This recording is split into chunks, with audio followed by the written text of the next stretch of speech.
मित्रांनो, एक मंत्री झुकतो तेव्हा फक्त एक खुर्ची रिकामी होत नाही, एक व्यवस्था हादरते.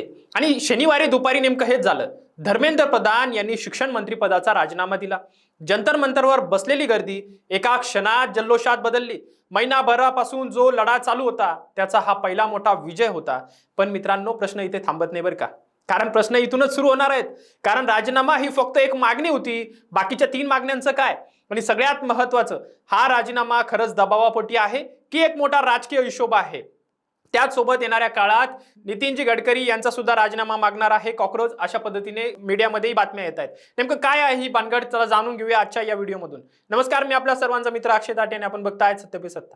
प्रश्न तुमचे, आवाज आमचा. मित्रांनो, मागच्या 1 महिन्यापासून कॉकरोच जनता पार्टीच्या नेतृत्वाखाली विद्यार्थी आंदोलन जंतर मंतरवर सुरू होतं. नीट पेपर लीक प्रकरणात जीव गमावलेल्या विद्यार्थ्यांसाठी न्याय मागण्यासाठी ही मागणी घेऊन हे आंदोलन उभं राहिलं. सगळ्यात मोठी आणि केंद्रस्थानी असलेली मागणी होती शिक्षण मंत्री धर्मेंद्र प्रधान यांचा राजीनामा. शनिवारी दुपारी कोणालाही अंदाज नसताना अचानक ही मागणी मान्य झाली. धर्मेंद्र प्रधान यांनी स्वतः जाहीर केलं की त्यांनी नैतिक जबाबदारी स्वीकारून पंतप्रधानाकडे राजीनामा सुपूर्द केलाय. सरकारी भाषेत सांगायचं झालं तर हा राजीनामा मागितला गेला नाही, तो दिला गेला. आता हा शब्दांचा फरक साधा जरी वाटत असला तरी मित्रांनो, राजकारणात शब्द कधीच साधे नसतात. यामागचा अर्थ खूप मोठा आहे. त्यांनी नैतिक जबाबदारी स्वीकारून राजीनामा दिला, हे लक्षात घ्या.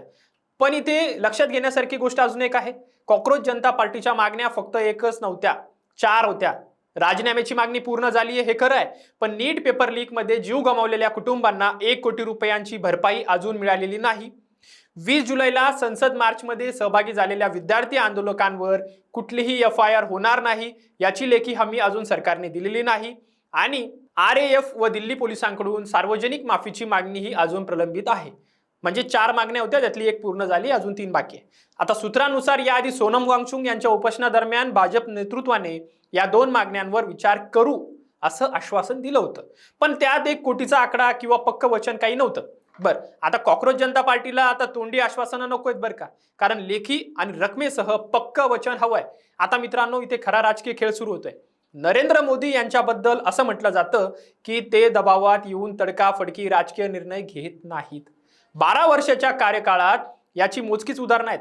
3 कृषी कायदे मागे घेणं, बजेटमधला LTCG प्रस्ताव मागे घेणं, अनुसूचित जाती जमाती कायद्यांवरील सर्वोच्च न्यायालयाच्या निर्णयानंतर अध्यादेश आणणं, एखाद्या मंत्र्यावर थेट कारवाई करण्याच्या बाबतीत ही सरकार नेहमीच अतिशय सावध राहिली आहे. मग आत्ताच हा निर्णय का? एका मंत्र्याचा, ते पण 12 वर्षात पहिल्यांदा राजीनामा का? हे अनेक प्रश्न आहेत. इथे एक साधी पण महत्वाची कॉस्ट बेनिफिट थेअरी समजून घ्या. कॉस्ट बेनिफिट थेअरी म्हणजे 2 महत्वाच्या राज्यांमध्ये विधानसभा निवडणुका तोंडावर आहेत. पंजाबमध्ये भाजपचं तितकं मोठं अस्तित्व नाही, नंबर 1. दुसरं, पश्चिम बंगाल नंतर पक्षाचा आत्मविश्वास प्रचंड जरी वाढला असेल, तिथेही चांगली कामगिरी करण्याची महत्वाकांक्षा आहे. पण खरा मुद्दा उत्तर प्रदेशचा आहे. तिथं भाजपचं मजबूत सरकार आहे आणि 2014-19 मध्ये जे लोकसभा निवडणुका झाल्या होत्या त्यात उत्तर प्रदेशने भाजपला जे यश दिलं ते कुणीही विसरू शकत नाही.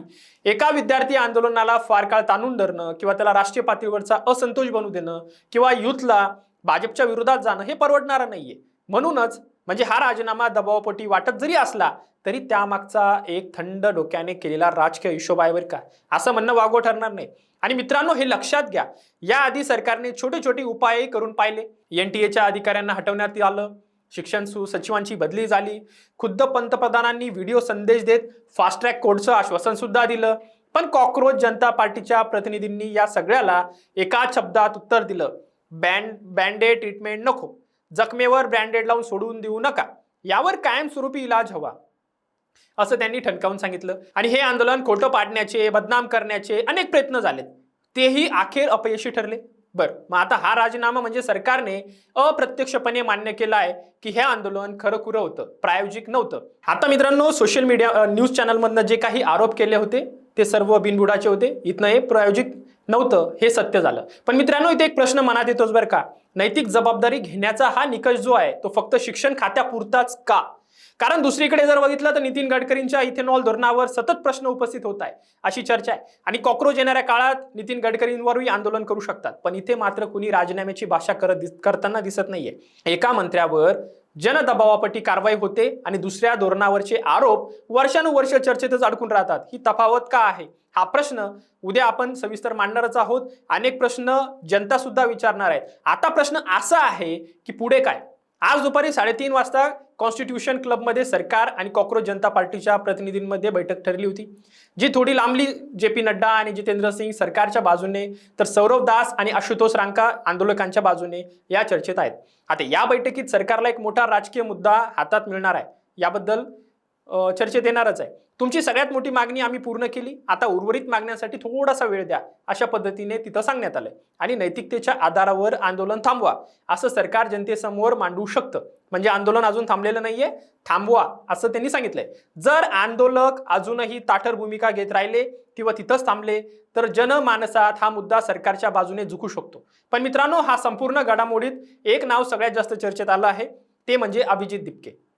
छत्रपती संभाजीनगरचा हा तरुण आंदोलकाचं नेतृत्व करणारा मराठमोळा आणि दलित नेतृत्व म्हणून पुढे येतोय, ज्याला सुरुवातीला हलक्यात घेतलं गेलं, अनेक ट्रोलिंग झालं आणि आज आपली मोठी राजकीय लढाई जिंकली आहे. त्याच्या भाषणातल्या 2 ओळी विशेष लक्षात घेण्यासारख्या आहेत बरं का. पहिली, पंतप्रधान नरेंद्र मोदींना उद्देशून त्याने सांगितलंय की देशाच्या युवा शक्तीशी पंगा घेऊ नका.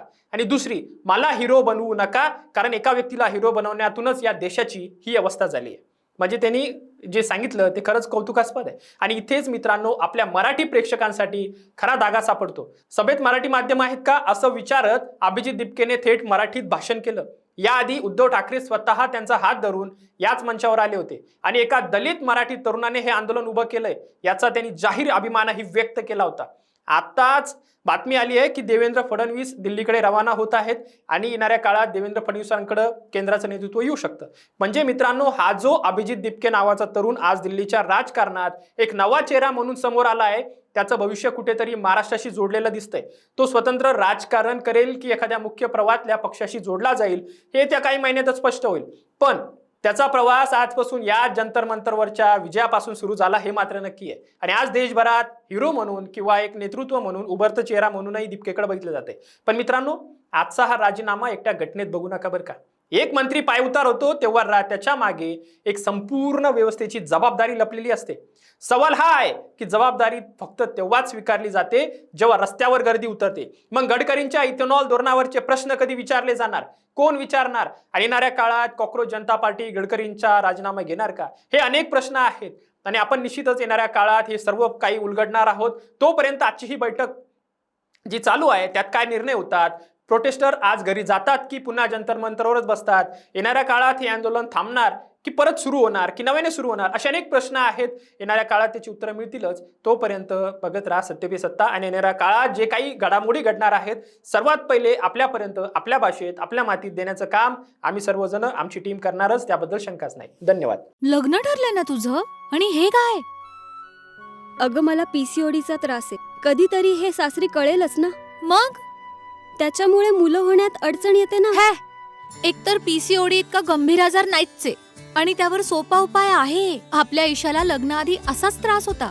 तिने डॉक्टर चाटेज होमिओपॅथी क्लिनिक मध्ये उपचार घेतले आणि तिला आता 2 मुलं आहेत. Doctor Chate's homeopathy clinic, side effect नसलेला होमिओपॅथीचा नैसर्गिक उपचार. 9545727107